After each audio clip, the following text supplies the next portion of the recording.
Hello, my name is Trey. Here to talk to you about the principles of Leave No Trace.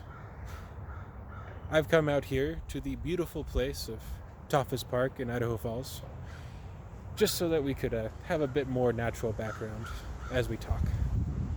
Now, when it comes to Leave No Trace, the very first principle, the one that we are going to be talking about, myself and my two close friends, Tim and Ray, who you'll see after this, the very first principle is planning ahead and preparing. When you are planning ahead, you need to ensure that you know a couple things. First and foremost, where are you going on this trip? If you don't know, it's not going to be much of a trip. Second thing, how long are you going to be gone?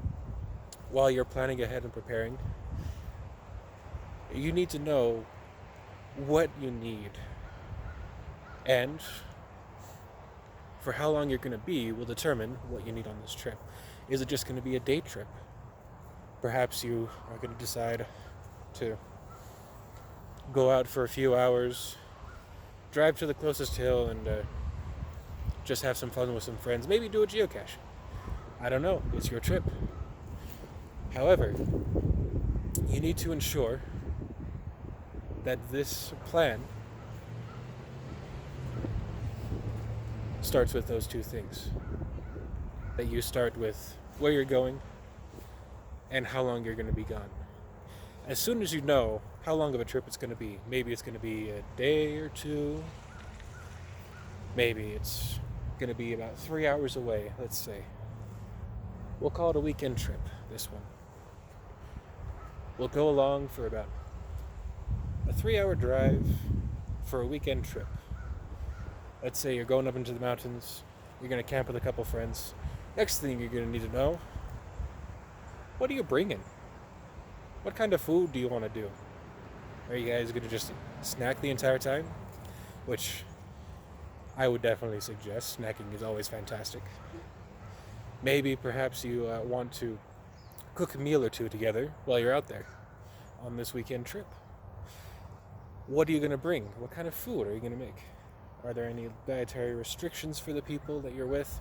You need to consider all these things, and everyone needs to be involved in coordinating with each other on this. This is part of the reason why, when you have a guide that is talking with you, or you're going through a guiding agency to raft down the river or to hike through the mountains, they will ask for dietary restrictions and any kind of medications or difficulties that the group might have. Say, for instance, someone might be a diabetic. They need to know so that they can plan accordingly on that trip. Next thing that's going to go on, so we have where we're going. Next, what time? How long are we going to be gone? And with time, how long is the drive going to be? We need to know when we're leaving to get there, and we know about when we want to return. That's always going to be a bit finicky, because every group's going to be a little bit different. Next thing that we need to plan, what kind of gear are you going to be doing? What kind of gear do you need? If it's just a day trip, are you just going to need a little backpack full of snacks, some water? Are you going to need, if it's a weekend long trip, do you need to bring the tents? Or are you going through a guiding agency that's going to be providing tents? Are you going to be making your own food? Are you going through a guiding agency? So that you know what you're going to be packing in your stuff for a weekend trip. What kind of food you're going to have, how you're going to bring it with you. Is it just right off the road, this campground? Or is it a little ways up in a hike? These are the decisions that you're going to have to make. So you're going to look into where the campgrounds might be. And quite a few of the campgrounds within the United States, they are open use. You'd have to do a fee. There are some that you reserve and you pay ahead for. However, more often than not, there are plenty of free campsites along trails, hiking, and roads. After that, I would suggest looking at the weather. Now, a month in advance, you're not going to know the weather too well. 2 weeks in advance, you'll get a better image of what the weather's going to look like. Then you will continue, as you are planning ahead, you'll continue to look at that weather to see if there are any changes going on. The reason why we look at the weather? Well, we want to make sure,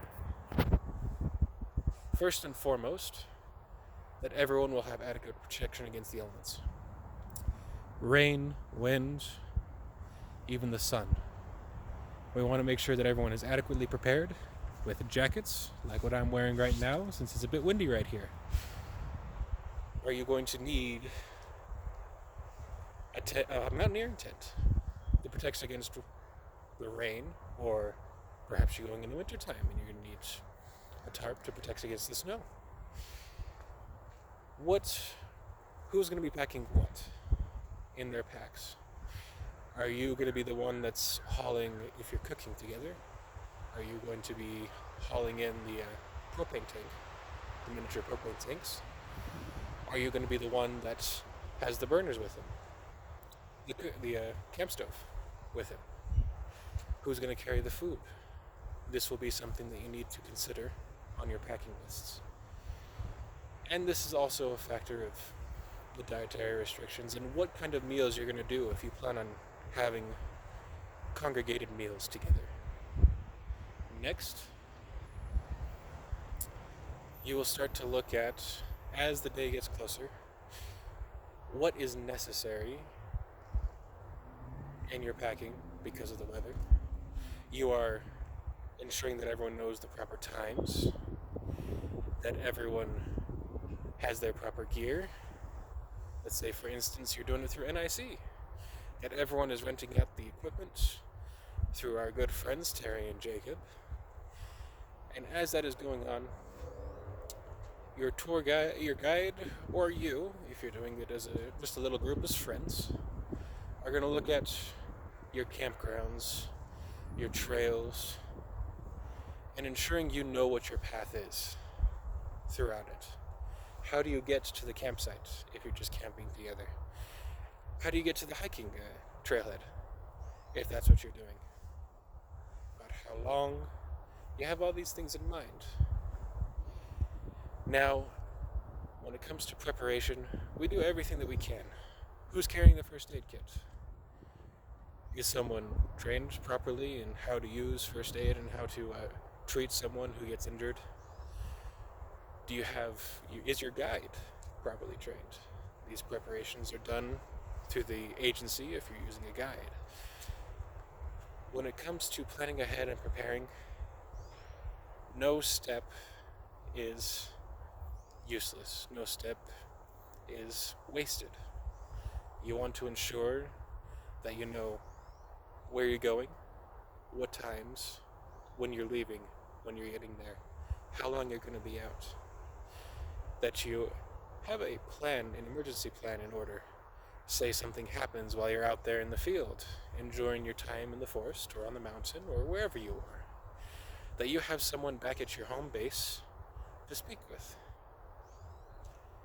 For NIC, good friends of ours, we have Terry, we have Jacob, while we're out there as a class. Or one of the other ones, if we are out there as a guided group. Generally, it'll either be Terry or Jacob back at home base, ensuring that if something does go wrong, they're there to receive any information. And finally, having fun.